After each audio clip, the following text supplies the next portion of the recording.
Hi, welcome to part 1 of my review featuring Hellborn. In this tabletop RPG, you play as demons, lost souls, fallen angels, that try to make a name for themselves. They are looking for glory and power in hell. Now let's talk about the quality of the PDF. My major criticism about the quality is that it doesn't have bookmarks and no hyperlinks, so it's not going to be easy to navigate this 227 pages document. I hope bookmarks will be added in the near future.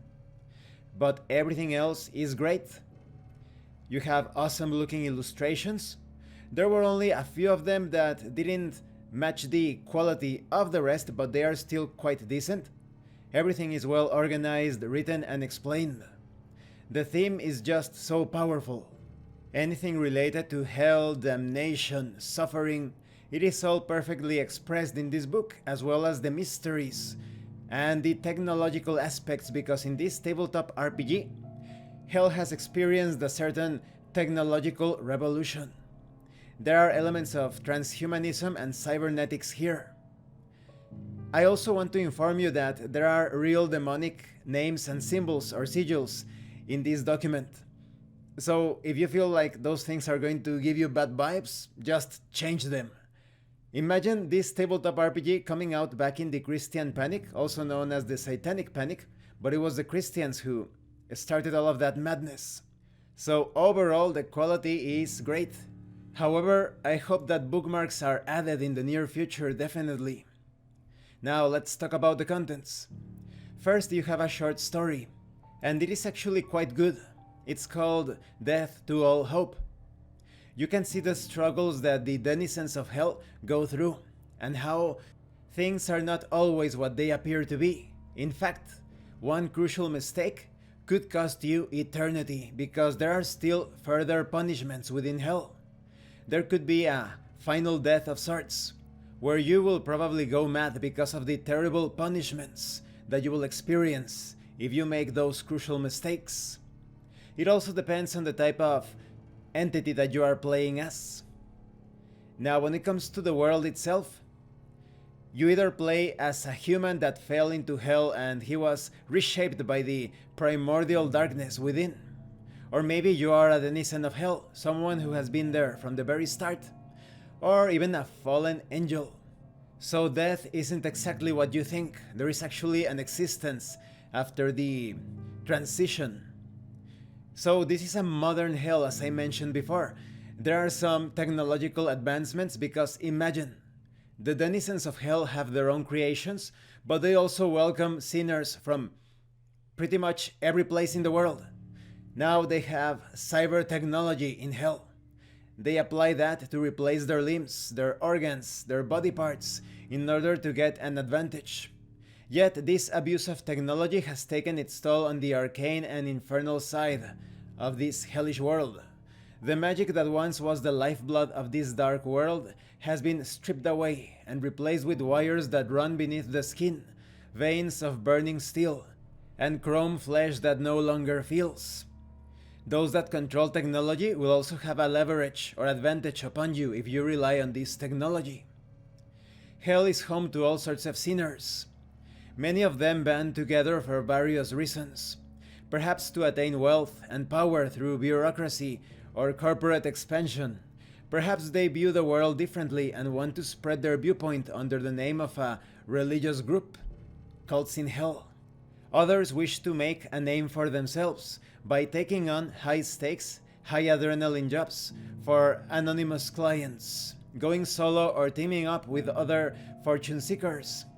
What is common between all of the beings in hell is that they wish to become someone. You also have information on the threshold. The threshold was first discovered around the beginning of the Enlightenment and steadily became stronger and stronger as the 20th century rolled in when it comes to the history of Earth. This threshold is what separates the hellish realms from the material world, the everyday life as we know it. This threshold became almost inaccessible with the advancement of technology on Earth, negating your access to greater power perhaps. But as the old ways and traditions return, now this threshold can be accessed, and those that know how to interact with the hellish realms may draw upon their powers or be damned forever. There is also information on purgatory.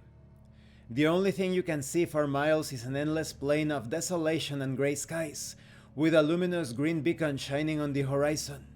This is purgatory. Once a person dies, their soul travels through the threshold into purgatory.